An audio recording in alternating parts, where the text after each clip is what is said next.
Pará hoje é dominado pela facção conhecida como Comando Vermelho. Na prática, como o candidato pretende combater essa facção, se for eleito presidente? Tem duas maneiras. A primeira coisa que a gente precisa fazer é as leis penais ligadas a crimes violentos e tráfico de droga, elas têm que aumentar. Então, a escala do crime no Brasil, ela se dá como se fosse uma indústria. Então, uma pessoa que rouba um celular não é só uma pessoa que quis roubar um celular. O ato de roubar um celular pressupõe que essa pessoa vai vender para um receptador ou entregar para o receptador, que ele tem uma meta. Esse receptador, ele vai pegar esse celular e vai revender. Ou ele vai exportar para fora, em geral os celulares roubados do Brasil vão para o Paraguai ou para a África, e vai embora. Esse cara, para funcionar, ele tem que ser ligado a uma facção, porque a facção autoriza essa pessoa a trabalhar nesse território. Então, toda a cadeia do crime, que vai do roubo de carro, roubo de celular, agora está com roubo de aliança no meio da rua. Todo ele tem que ser desmantelado com aumento de penas, colocar câmeras nas cidades. Eu acho que a gente não tem que ter medo de falar nisso, temos que ter câmera com reconhecimento facial. E com base nisso, o Estado vai poder tornar o bandido, vamos dizer, que faz um cálculo político, econômico sempre de, olha, qual o meu risco, a minha recompensa? Se o risco é muito grande, eu não vou assaltar. Eu fazer o bandido ter medo de cometer o crime, porque ele vai ter certeza da punição, e dois, ele vai saber que a punição é forte o suficiente para fazer ele não cometer o crime.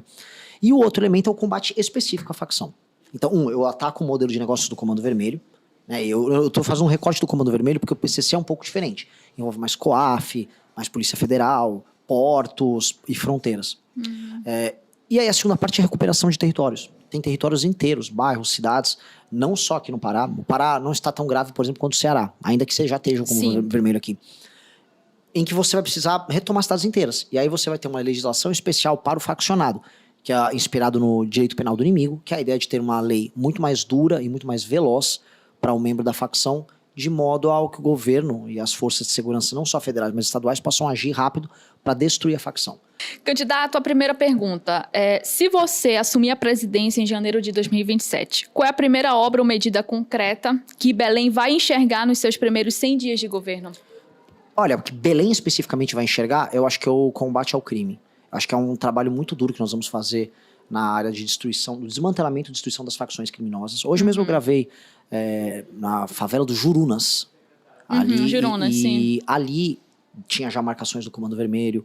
E o fato dessas facções terem se espalhado em todas as regiões do Brasil, tanto o PCC quanto o Comando Vermelho, para falar as duas maiores, eu acho que essas são as coisas que serão mais sentidas, porque eu botei como meta, e se eu falasse, olha, essa aqui é uma promessa de campanha. Eu sei que é muito old school, é muita moda antiga, eu prometo, mas eu tenho como meta, eu preciso fazer as pessoas nos 6 primeiros meses no Brasil se sentirem à vontade de andar com o celular na rua no Brasil. Se em todas as capitais as pessoas se sentirem à vontade de andar com o celular, significa que nós vencemos essa primeira etapa.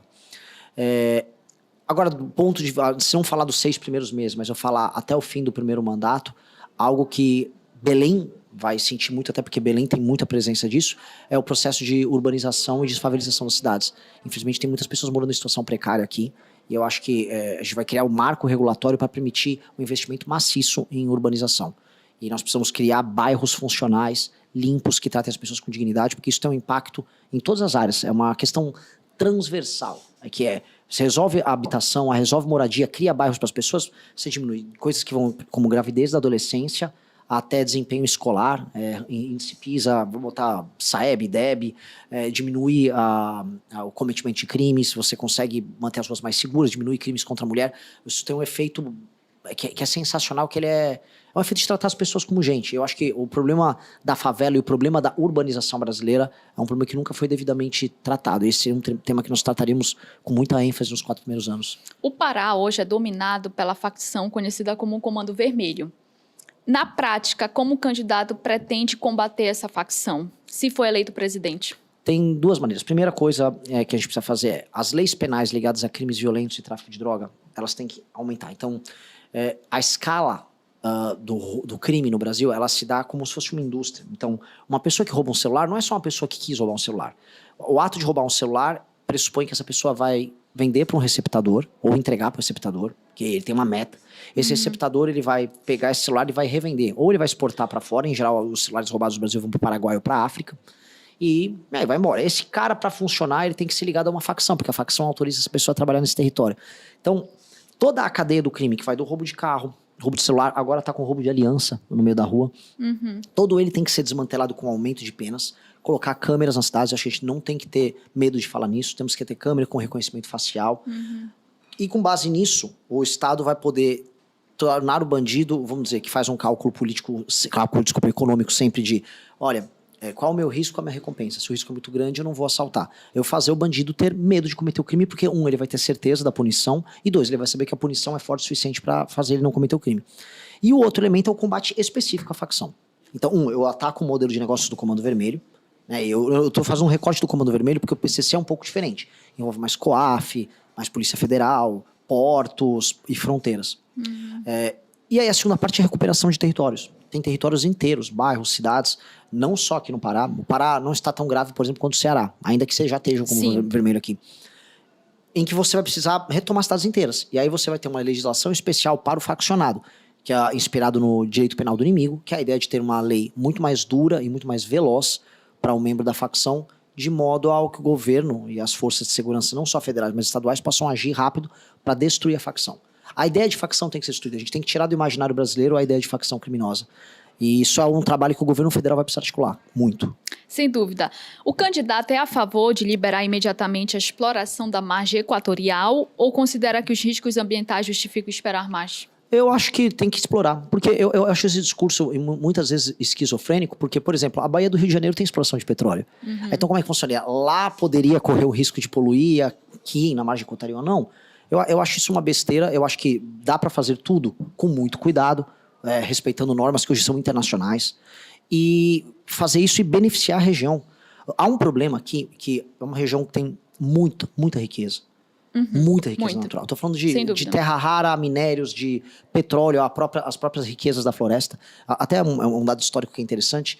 O Pará era conhecido no século XVII pelas drogas do sertão. A gente estudava isso na escola. A gente estuda isso. As drogas do sertão. Que eu lembrei agora. Os tropeiros levavam. Então, sim. Sempre tem uma riqueza natural que é mal utilizada. E é quase um medo, um sentimento de culpa utilizar isso.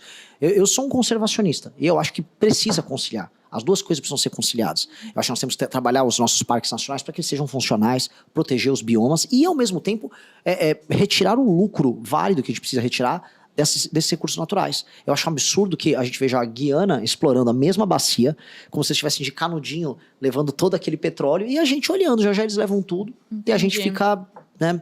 Então, eu acho que isso pode trazer benefícios por trazer um emprego de alta qualidade que paga muito bem para a região como um todo. E quando a gente fala de retirada de petróleo offshore, que é no mar, poxa, os empregos pagam muito bem. A gente está falando de uma cadeia de milhares e milhares de empregos. A gente está falando, por exemplo, de pegar a região do Marajó, que é uma região paupérrima, e você ter um entreposto logístico para atender as plataformas funcionando ali, com empregos que pagam muito bem as pessoas que vão estar, que melhoram a infraestrutura. Então, isso beneficia demais para a gente ter medo. E aí eu volto a colocar, pode explorar no Rio e correr riscos no Rio de Janeiro e não aqui? Eu acho que tem que correr risco, coisa que não... Hoje esses riscos estão muito mais mitigados em todos os lugares, vale a pena.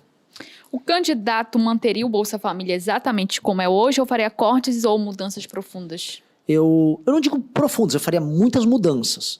Mantém como está, você tem um sistema de incentivo ao aumento dessa política social. É uma política social que ela não tem que aumentar. O aumento dela significa que o país não está indo bem. O Roosevelt, nos Estados Unidos, quando teve a famosa crise de 29, ele comemorou quando as pessoas voltaram a recuperar o emprego, e não quando as pessoas recebiam o que eles chamavam à época de food stamps, que eram selos alimentares, selos de alimentação, que existe o termo até hoje nos Estados Unidos. A gente comemora o aumento do Bolsa Família. Lula, olha, agora o Bolsa Família vai chegar, não sei... Isso é loucura, isso é um sintoma de uma falência de um modelo. Nós precisamos fazer com que as pessoas voltem a trabalhar. Existem pessoas, e aí minha experiência de rodar o Brasil pelo interior mostra isso, lugares onde não há atividade econômica, onde há, por exemplo, uma mãe que tem 3, 4 filhos, ela tem que cuidar dos filhos em casa, mal a escola consegue atender essas crianças, e essa mulher não vai conseguir trabalhar, e o marido não é presente. Pois bem, essa mulher tem que ter o Bolsa Família. E eu sou a favor para essa mulher até ter quase um salário mínimo para ela. Agora, o filho homem dela, de 20 anos, desculpa, ele não tem que ter Bolsa Família. Aí o governo federal tem que se aproximar desses municípios e falar, vai ter uma frente de trabalho, vamos ajudar a construir a infraestrutura local, ou o governo federal contratar ele por um valor maior que o Bolsa Família, eventualmente contrato temporário com 3 dias por semana de trabalho, e se ele não quiser aceitar, tudo bem, ele não recebe Bolsa Família. Agora, separar quem precisa, entregar para quem precisa. Quem não precisa, entregar a cultura de trabalho e o governo federal ajudar a transformar esses municípios que hoje são inviáveis do ponto de vista da geração de emprego em viáveis. Tanto que todos os prefeitos no Brasil, eles vão ter que entrar numa guerra junto com o governo federal, que é, seu município tem que aumentar a atividade econômica. Todo o papel de um prefeito tem que ser aumentar a atividade econômica no seu município, porque hoje eles não têm obrigação, eles vivem com pires na mão, pedindo o FPM, que é Fundo de Participação dos Municípios, e aguardando chegar uma emenda no deputado. E aí emprega um pessoal na prefeitura e não faz a lição de casa. Nós temos que fazer as pessoas saírem disso. Vai ser uma grande maratona para alterar E para as pessoas saírem, né, não precisarem mais de Bolsa Família, você defende a contratação dessas pessoas de forma temporária, a inserção no mercado de trabalho, é isso? Exato. A gente tem que fomentar a atividade econômica como um todo no país. Então, eu vou fazer uma grande reforma, que é a nossa reforma fiscal, que vai ter como efeito geral diminuição enorme nos juros, vai permitir uma diminuição também na carga de impostos no Brasil. Os juros, quase na hora, você vai poder diminuir, mas de impostos pelo menos depois de 1, 2 anos. E isso tem um efeito de geração de investimento colossal. Se os juros no Brasil caem para 6%, 7%, com, por exemplo, a nova legislação de licenciamento ambiental, quantidade de dinheiro, estou falando centenas de bilhões de reais que vão entrar em infraestrutura, será enorme. E onde isso vai beneficiar? Olha que coisa boa. Muito a região norte. Norte e certos interiores do Brasil vão ter uma chuva maciça de investimento, que aí gera empregos, isso tem um efeito direto nessas cidades.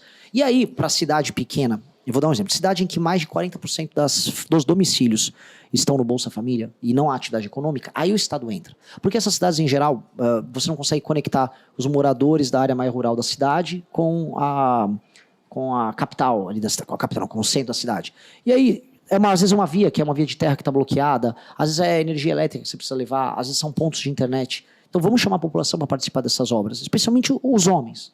Muito especialmente os homens. A ideia do Bolsa Família sempre foi uma proteção à mulher, porque a mulher nos municípios mais humildes do Brasil, ela não tem a presença masculina. Você tem famílias muito destruídas. Eu entrevistei ontem em Melgaço uma senhora que cuida de 8 filhos. O marido dela estava bêbado, na casa sem fazer nada. Então, o Bolsa Família tem esse papel assistencial de entender que a mulher acaba adotando o papel de prover. E o homem? Vai ralar, especialmente o homem. Não que mulheres jovens que não têm filhos não precisem também trabalhar. Nesse sentido, uma mulher jovem saudável, apta a trabalhar, ela está na situação. Agora, uma mãe, o nome Bolsa Família pressupõe mãe. Uma mãe, ela tem que ser amparada ali. Até porque a gente tem que olhar pelas crianças dela, porque as crianças dela têm escolas boas, para que elas adentrem o mercado de trabalho, sem precisar ter essa tristeza de não achar um emprego, não ter uma oportunidade. Qual decisão do Lula o candidato revogaria no primeiro dia de governo?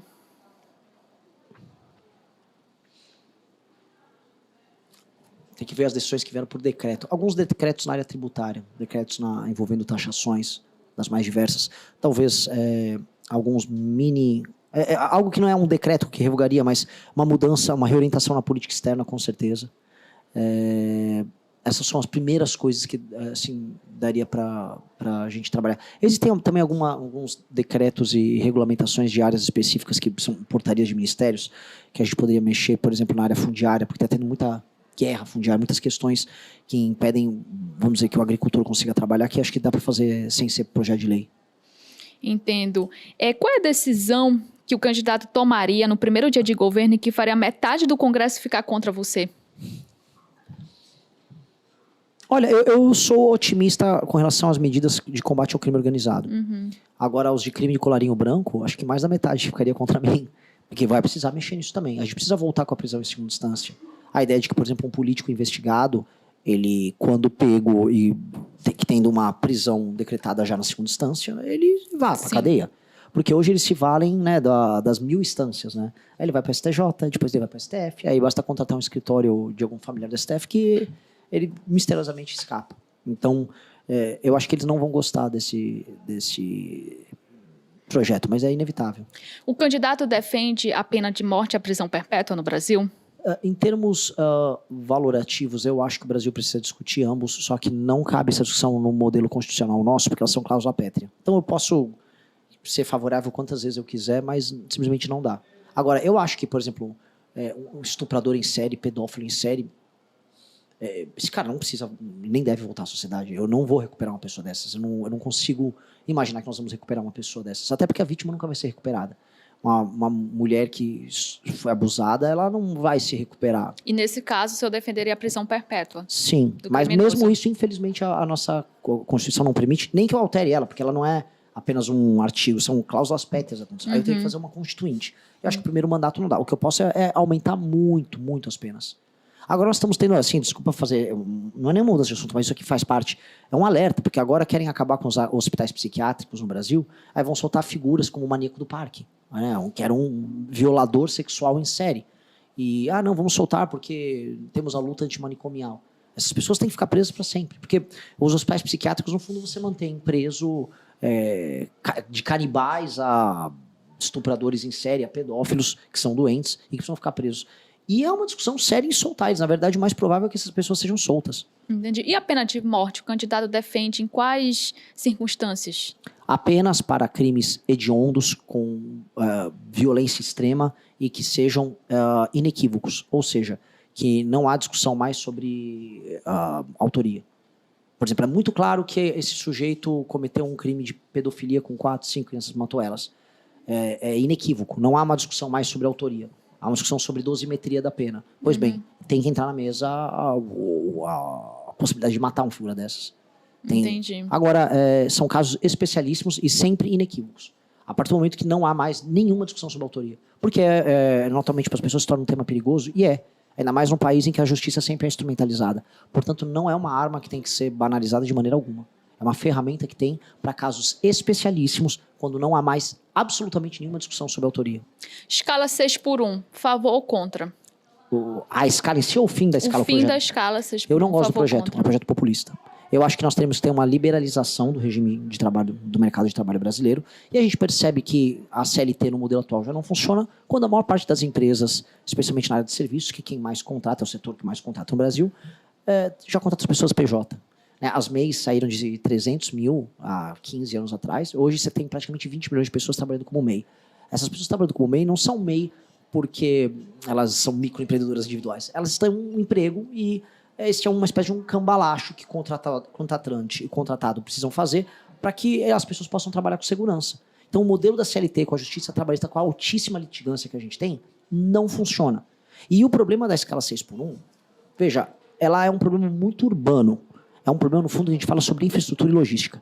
Eu sou de São Paulo. Uma pessoa que mora na periferia de São Paulo e que vai trabalhar no centro, ela gasta quase 4 horas do dia dela em transporte. 4 horas por dia, vezes 6 dias, a gente está falando em 24 horas só de deslocamento. Naturalmente, a vida dessa pessoa é estressante. A escala 6x1, entretanto, para uma pessoa que mora numa cidade interior que está a 4, 5 minutos do trabalho, ela é diferente. Muitas pessoas preferem, porque elas passam a maior parte do dia, elas gastam 1 hora a menos de trabalho por dia, e aí gastam uma manhã no sábado. É uma escolha que alguns setores faziam, e aí era natural. Portanto, essa discussão surge muito em São Paulo e no Rio, da escala 6x1, porque é uma discussão que envolvia muito a questão logística. Isso é um problema de infraestrutura, isso não é nenhum problema de legislação trabalhista. Mas aí qual solução? A solução é a liberalização do mercado de trabalho. Ou seja, nós temos que ter regras mais simples para a contratação das pessoas.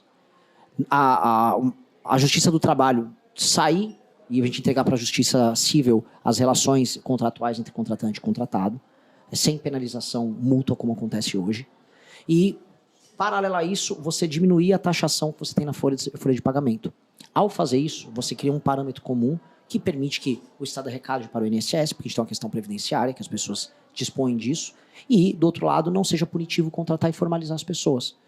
O modelo que eu proponho, na verdade, é o modelo que todos os países de terceiro mundo em ascensão adotaram para poder crescer. Foi um modelo que a China adotou, que a Coreia adotou. A Coreia, inclusive, assim, nem tem limite de horas trabalhadas. Chegaram a ter uma semana de 68 horas. E agora acho que caiu para 50 e poucas horas de trabalho. E a questão da 6x1 é uma questão muito discutida apenas no Brasil. Porque no México teve, no governo de esquerda, bem de esquerda, da Sheinbaum, teve uma redução de 44 para 40 horas. Mas sem mexer nos dias trabalhados. Aqui no Brasil você diminuiu o número de dias trabalhados e diminuiu o número de horas. Vai ter um impacto econômico isso colossal. E já está começando a ser sentido em muitos setores. E vai acelerar o processo de automação em vários setores. E o trabalhador irá sentir. Eu estou avisando todo mundo, irá sentir. Porque não se resolve num país que está perdendo produtividade. Ou seja, as pessoas estão tendo que trabalhar mais para conseguir pagar as contas porque elas estão mais pobres e porque o custo de vida aumentou. Você não vai resolver as coisas num passo de mágica. Olha, você vai trabalhar menos e vai ganhar mais. Que é isso que o fim das classes propõe. Você vai ganhar o mesmo valor mensal trabalhando menos horas. Portanto, sua hora de trabalho vale mais. Você não vai conseguir fazer isso acontecer como mágica, sem aumentar a produtividade. Portugal conseguiu reduzir as horas trabalhadas, mas Portugal teve ganhos de produtividade colossais, porque no fim do dia Portugal é bancado pela União Europeia. Então, quando você tem toda a economia da União Europeia sustentando o investimento, são um país de 9 milhões de habitantes, você consegue ter ganhos de produtividade. O Brasil não tem isso. Então, pelo contrário, o Brasil, a capacidade produtiva do trabalhador brasileiro, ela não aumenta quando comparada com dos trabalhadores ao redor do mundo. Então, isso é assustador. Eu sei, mas assim, nessa questão da escala, do brasileiro que deseja trabalhar menos, que é contra, do brasileiro que não gosta da escala 6x1, ou seja, quer a folga, né, sábado e domingo. Ora, Como que o senhor vê isso? Se a gente flexibiliza, quando eu tô falando flexibilizar, as pessoas poderem vender a hora de trabalho dela, essa pessoa vai poder vender a hora de trabalho dela. Como acontece, por exemplo, nos Estados Unidos, como acontece em boa parte do mundo desenvolvido. Você pode, olha, eu vou trabalhar 4 vezes essa semana e eu quero estudar. Ah, ele vende a hora dele. Por exemplo, quando você vai numa lanchonete, eu pude ver isso, nos Estados Unidos é muito comum. A pessoa vai no McDonald's e fala, como é que é a escala de trabalho aqui? Olha, eu posso trabalhar 4 vezes por semana? Eles vão trabalhando as horas. Ó, trabalho 3 horas na terça-feira, na quarta-feira eu tenho... Você quer trabalhar 7 horas na quarta? Quero. Entendi. Aí você monta o seu horário junto com ele. E é muito comum, as pessoas fazem a compra e a venda da sua hora nisso. Tanto que nos Estados Unidos, você tem as tabelas para contratação, tudo por hora. Então aqui, hora para trabalhar num posto de gasolina, hora para trabalhar numa Xerox, hora para trabalhar num restaurante. Você vende a sua hora e você compra a hora. E aí você negocia a hora de trabalho. Aí a pessoa pode montar o pacote dela. É que o nosso modelo de contratação é um modelo que antigamente previa, inclusive, estabilidade. Se você era contratado de CLT, você tinha uma estabilidade para sempre. Esse modelo não existe porque o mundo mudou completamente. E não é nem que eu quero... Renan, então, mas se o mundo mudou, vamos ficar igual. O mundo é cruel. O fato da gente querer alguma coisa não quer dizer que o mundo vai se adaptar a isso. Muito pelo contrário. Claro. Curtiu esse corte? Então faz o seguinte. Se inscreva no canal agora mesmo e já deixa o seu like para ajudar esse vídeo a chegar em mais gente. Se inscrevendo aqui, você ajuda a fortalecer e espalhar o conteúdo da missão e do MBL para muito mais pessoas. Bora lá?